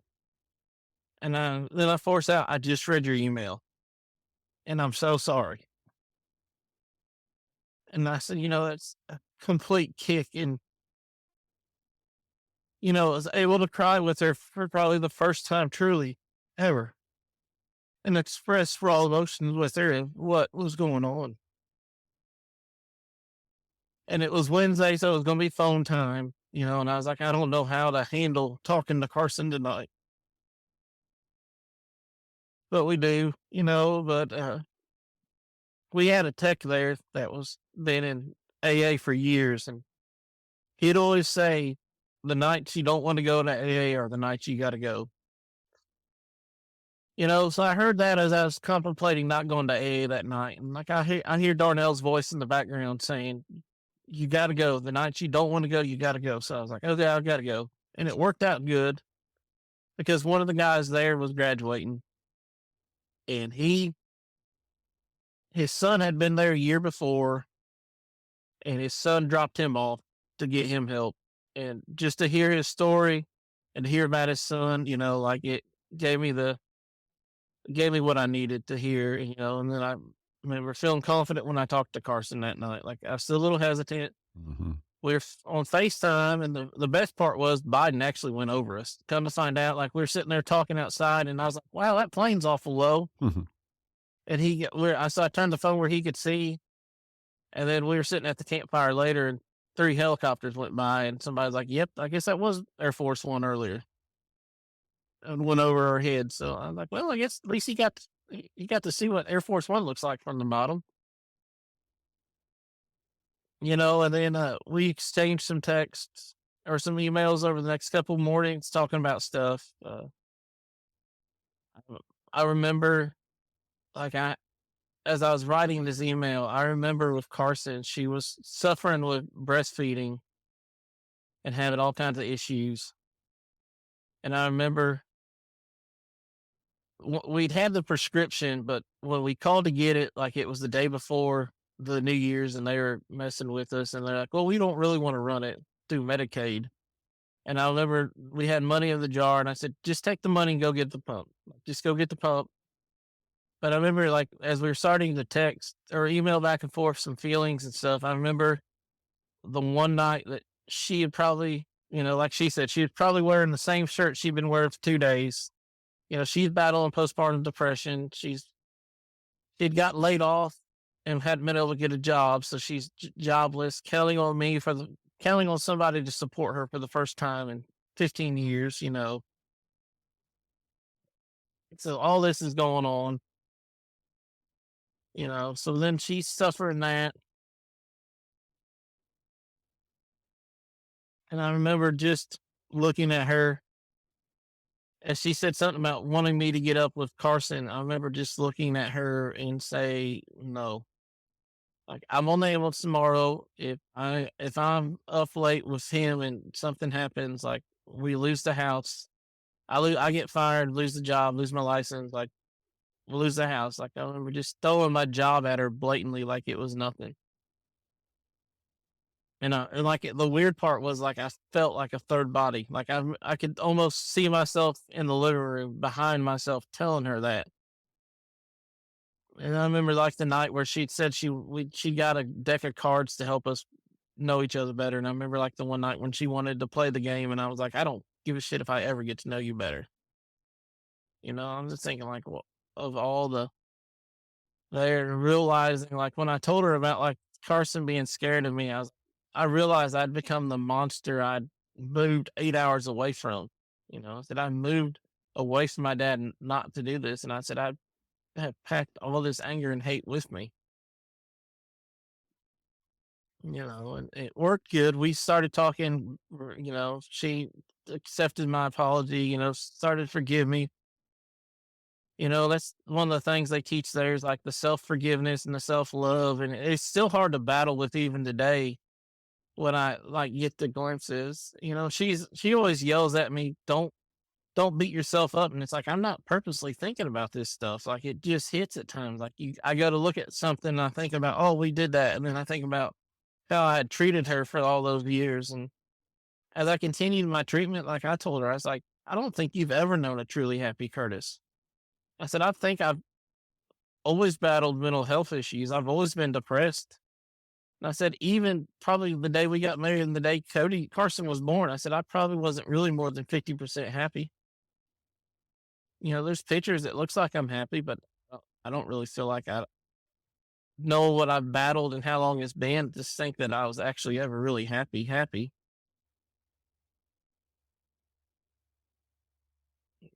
So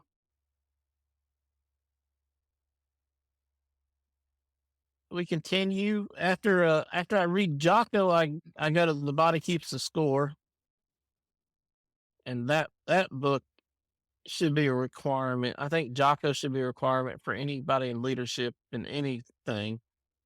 But like The Body Keeps the Score should be a prerequisite, definitely for medic school, if not for any kind of school. Because like I was amazed when I got to the part about the reptilian mind, and like it made sense of why your body shuts down. And it's the same reason like when I get called into office, my stomach flips and I just feel like I just get this instant sickness to my stomach. It's just what the body had been trained to do. And then come to find out, I read something to Kim about it, and then she was like, "Yeah, I read that the other day too." And I was like, "What?" I was like, "I was going to buy you the book when I got back," but she had ordered and started reading "The Body Keeps the Score." And what did she take away from it?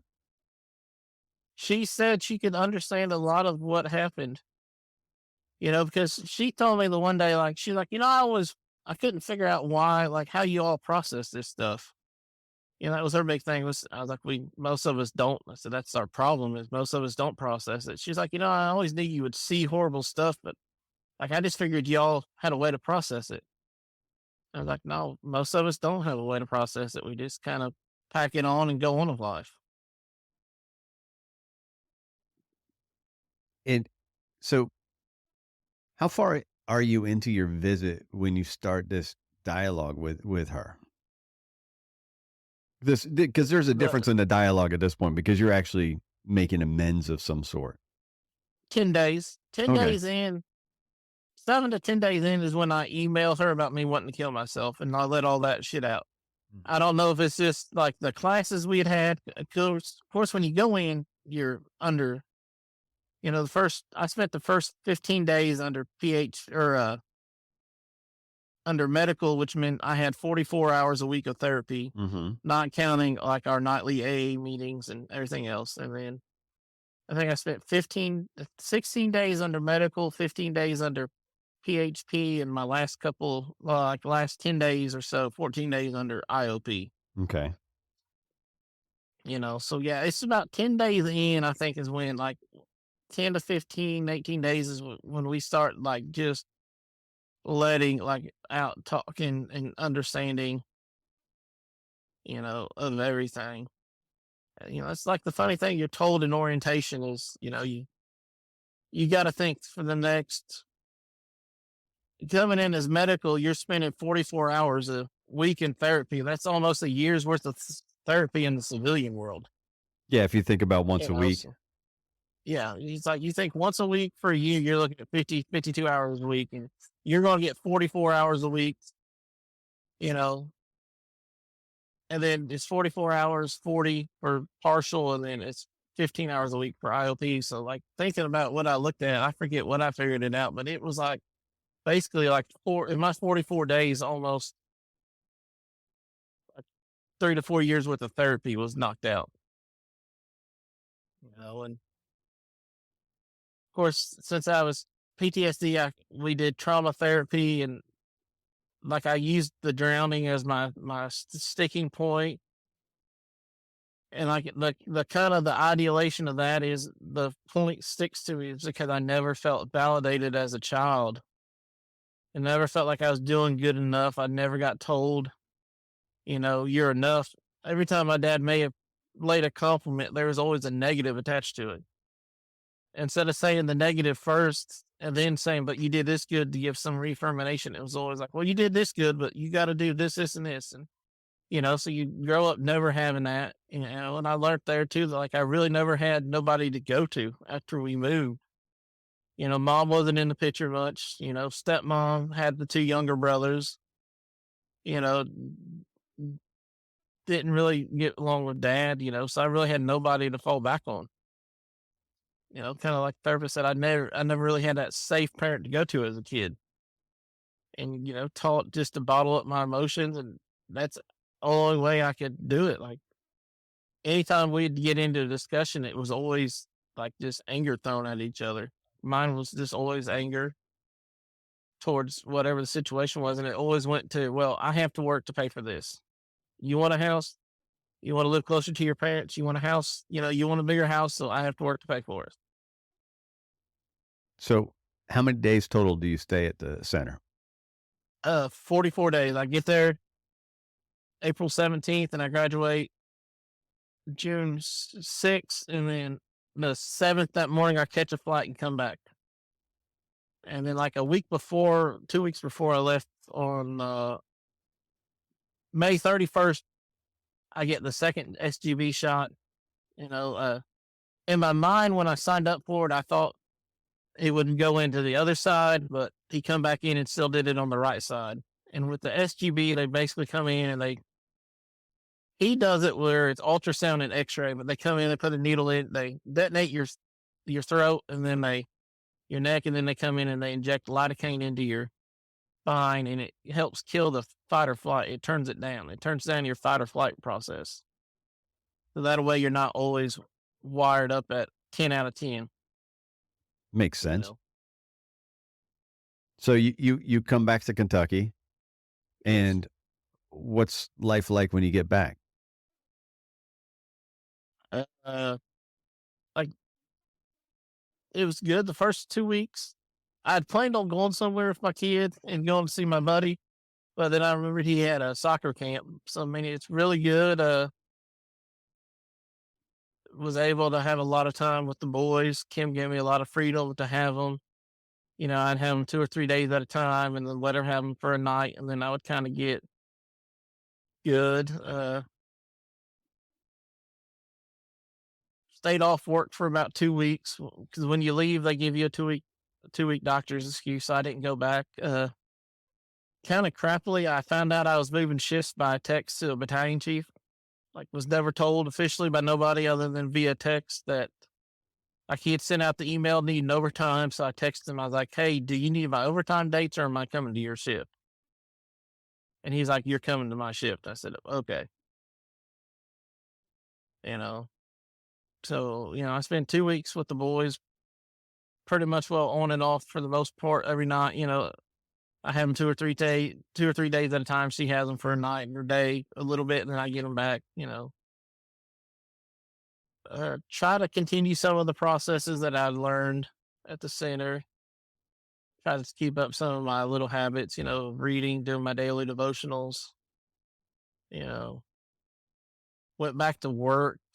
Uh, Work was kind of weird. Kind of weird. You think that you go back and you kind of feel blackballed by your old shift. Nobody wants to talk to you.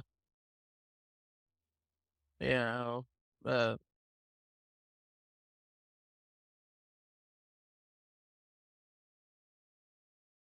was back maybe 3 weeks and caught a run to the mental hospital I was locked up at.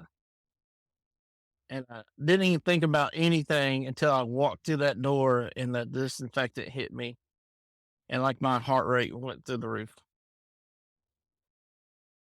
And it was like I told my therapist talking to her, I think it would have been better had it been a more serious patient.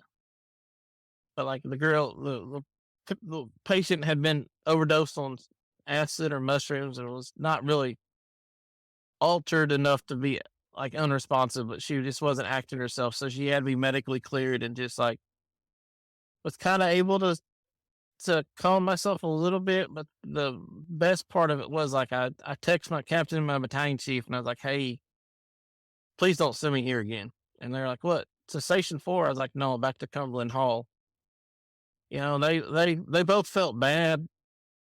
They're like, "Oh man, we didn't think about that." And I was like, "Oh, I didn't think about it either, but But I was like, it's just, I was like, the smell got me. I was like, I'm not ready to go back there yet. And we usually make 2 to 3 runs there a week. So I'm like, keep me somewhere where I don't have to go back there for a little bit. But like then the next day, I'm talking to the captain. We have our 4-H. The 4-H has a shooting with the stars, and the 4-H shooting team invites out the police department, the sheriff's department, and the fire department to shoot bows and trap. And really good group of guys go to it, and like it's nice to sit there at a fire function. The alcohol wasn't brought up, and it was just there to have fun and act like adults. You know, Yeah, the fire functions without alcohol are rare. yeah, that was one of the meetings. They have a IAFF meeting like every other Friday, and that was like one of the topics on one of them was talking about like about it. But uh, like they s- one guy said from Florida, it means a lot when the president of the IAFF comes out in his speech and talks about how he attends AA. So it kind of helps shows nationally that there's some issues in the fire service with it. Yeah. So, you're running calls again. You're piling stuff back on. How are you dealing with it differently now? Therapy is pretty good. Regular therapy every other week. Reading a lot. I try to keep reading. I came back and Travis Howes was came to the city north of us like 3 weeks after I was back. So like I hurried up, and knocked out his book, Create Your Own Light, so I could go see him. Went and seen him. You know, but like that's the big thing is that I try to read, make time for myself. Like this morning, for the first time, I went and floated. Yeah. You know, How'd you like that? it was awesome. Like I kind of thought I was halfway afraid at first I was gonna fall asleep. I was like, I don't want to fall asleep and then not know what I don't think them like just saying a little voice say wake up is gonna wake me up. But like I sat there and wasn't racing. Like my mind wasn't racing. I could just try to clear it for the most part, could clear it, and like the 40-minute session went by pretty quick. and I and thought what I still had some time. what about the And I relationship with the boys, with the kids? Oh, it's really good. I get them a lot more. We're good. It's amazing to be able to like function. Like the week I got back, we had a cooking on the square, a squealing on the square, and the chief said I had to be there. So I said okay. And I remember I picked the boys up from daycare, and they had a yeah. He's got a little Spider-Man scooter, and like the alleyway was blocked off. And I remember like I focused on him and him only. Like it was the first time than ever that I was actually able. I didn't care about the traffic up the road or the noises behind me. Like he had my 100% divided attention and nothing else did. And like it was like, oh, like I text Kim later and I was like, I've never had this before. Like it's so amazing to know that I'm actually for the first time cleared my head enough to that. Like only thing that was in the whole process was Cody riding that scooter. Nice. And then it works out good too because like a couple weeks ago we've been trying to like readjust the schedule. I kind of come to her at one point and said, "Hey, let's do a 36-36." I said the weeks I don't work overtime. I kind of limited myself for the first couple of months of I do one overtime shift a week, and then we stuck to that pretty good until this month. But yeah, it's kind of we tried the 36-36 when I was off, and she said she enjoyed it, but she kind of missed the boys. She's like, "Well, I only feel like I only get them for this many hours." And I said, "Okay." And it was nice being able to actually be in the right mind that when she suggested something like the other day, she kind of said, I hate to do this to you, but like the boys need to be home at night. So that way they stay in a schedule. And I said, I said, I kind of miss the old me because the old me just would have cussed her out and said that she hated me and was trying to ruin my life. And I said, it's hard. It's kind of harder now to actually sit here and understand that, yes, with a clearer mind that, yeah, this is what the boys need. The boys don't need me messing up their schedule 2 times a week. But it's good being able to get them, do stuff with them, focus on them. Got really lucky. Uh, I went back to work like the 22nd, like the next week. Or a couple weeks later, they went to Gatlinburg on the 4th of July, and it kind of hurt. It hit me. But she sent me a picture of them playing, and kind of spiraled me for a little bit, you know. And it was like texting her saying, like, this is your dad was right when he said I wouldn't realize what I had till I lost it. I was, but she's been my biggest supporter through all of it, and it kind of kills you when you hear people talk about the brotherhood. But to know that my ex-wife was my biggest supporter, the woman who I drugged through the mud and treated like absolute crap for the last 8 years, was the one that I was the first one I called when I got my graduation date. And I cried when I called and left her the voicemail. Like, I nonchalantly called my deputy chief and said, "Hey, I'm going to need a plane ticket next week." But like when I called her, like I wanted, like, and then it went to voicemail, which kind of sucked because she was the first one I wanted to know that I was coming home.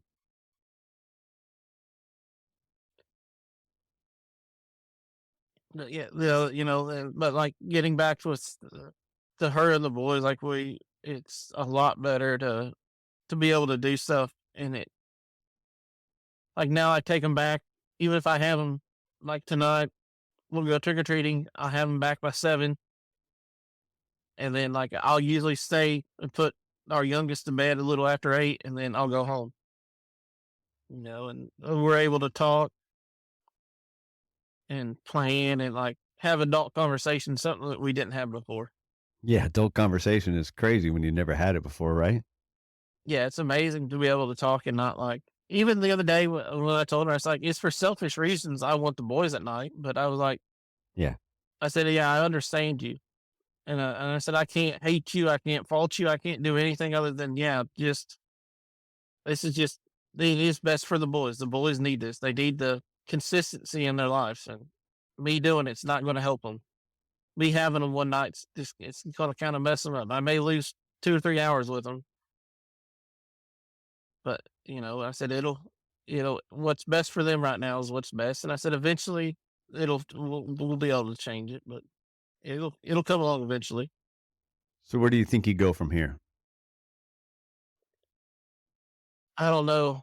I have good days and bad days at work. Uh, I have to tell myself kind of, that I have this feeling, this burden, like if I leave, who's going to fight? Who's going to fight for the small guys? Because I learned at the COE, it's the same idiots at every fire department. The names changes, but you still, the rank and file is still the same.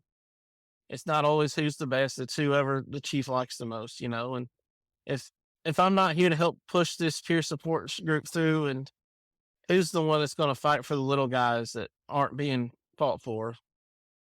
If like I told one of them the other day, I said, you don't understand that I came to work for 2 years wanting to kill myself, and nobody pulled me aside and said, "Hey, Curtis, you want to talk?" You know, Yeah. yeah. Nobody realized that. Like I had a lieutenant that I respect and a senior guy. They both said, "We watched you spiral about 3 or 4 months ago, but we didn't know how to approach you." They tried to apologize, and I was like, "Dudes, there's nothing you apologize for." I said, just like an alcoholic or a drug user, and mental health is all the same. Is if you don't want help, you're not going to get it.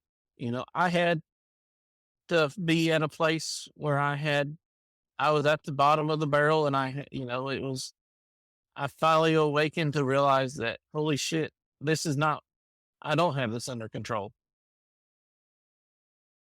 I have to have help. I'm not, this isn't going to sustain long like this. So, how would you describe yourself today? I, I'm not sure. Okay. You know, I'm happier. I feel like a lot freer, but I'm trying to redirect that energy into changing. And, you know, we sat around that campfire and talked about it a lot at the center of you have to be the change you want. You know, and when I hit the bad days at the fire department, that's what I kind of think of and saying, this is the change I want. I want mental health to become priority in the fire service. Mental health has to become a priority because, like my therapist said the other day, it's not if, it's when is the first person going to take their life in this area? When is the Hmm. first responder going to kill themselves here? You know, and so we have to push. We have to get stuff changed for everybody. You know, I found out when I got back that our short term disability did not cover mental health stays. Yeah. You know, our HR guy told me the other day that they've attached a rider to it now. And then he kind of, I was like, I'm glad you got it because we're going to need it. And he's like, I sure hope not. And I'm like, yep, you're going to need it. Like we just visioned out. You know, we're a 120 person department. The police department is, I don't know, at least 100. Like you've got 200 or 300 first responders in the city who see shit on a daily basis. Yeah, like it's going to be used more. You know, it's going to be used because we've got to make this push where people understand it. Yeah, we definitely have to make that push. So, You you, know, so you ready for a few questions from me? yes, sir. All right. I forgot to ask you at the beginning, like I forgot to ask my guest yesterday at the beginning. What's the last song you heard?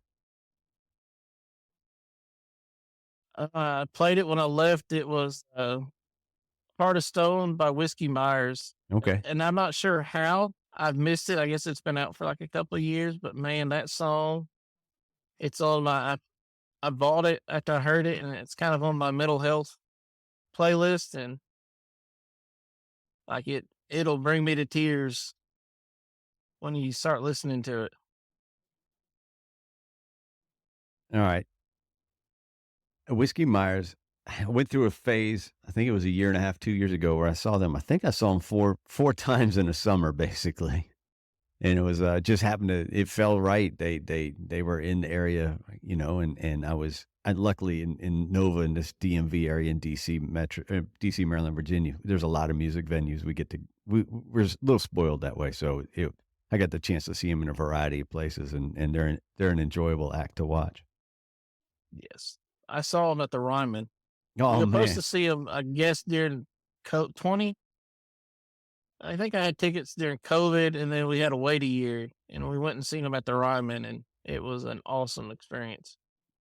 I'm jealous because that's one of my spots. It's on my bucket list.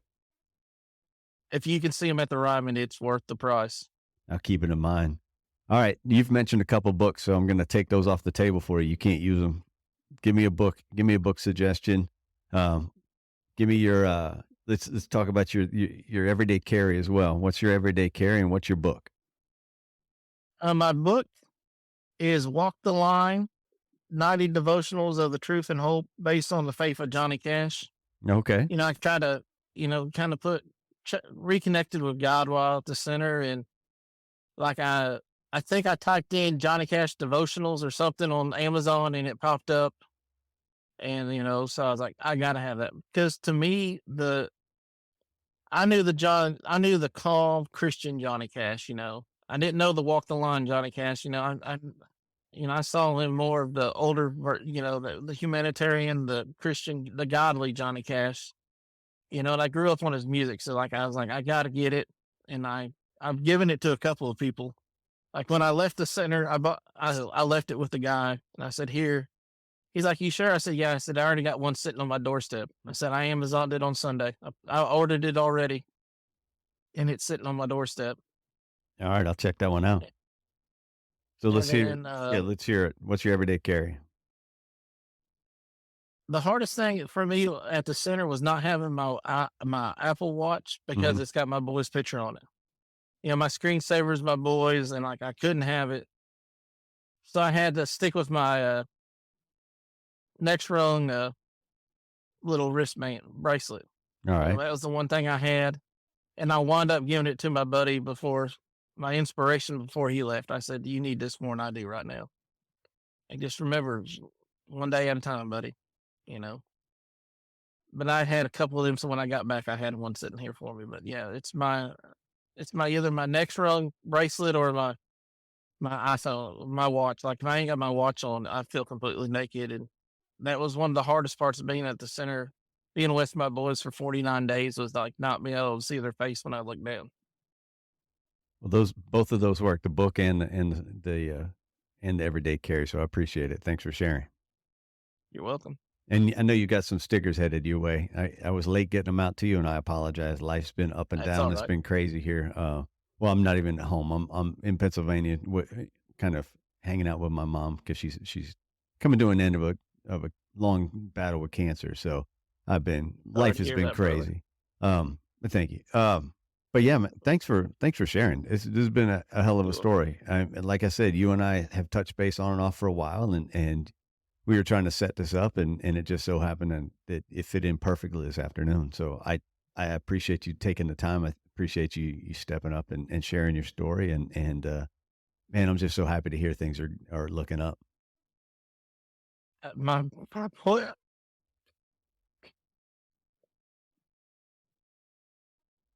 my boys owe you a big rug. What did y'all ever know, Stack? Nah, If it wasn't for you and Next Rug, they wouldn't have a father. my friend, you did that. You fought through that. So I never would have known about it about you two. You two don't know what it's like to be able to be here for my kids now because of you two. And you got such a debt of gratitude. you don't owe me a thing, man. You you're here and you're with us. That's what you owed us. All right.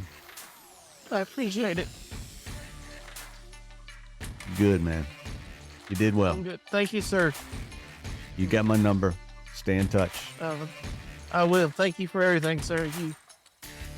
My boys owe you so much, and I owe you so much.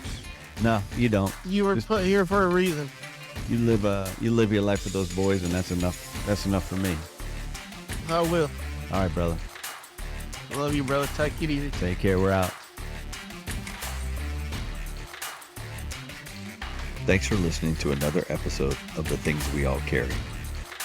Head over to the website, thethingsweallcarry.com for show notes, resources, and to sign up for the newsletter. Until next week, take care of yourselves and remember to check in on each other.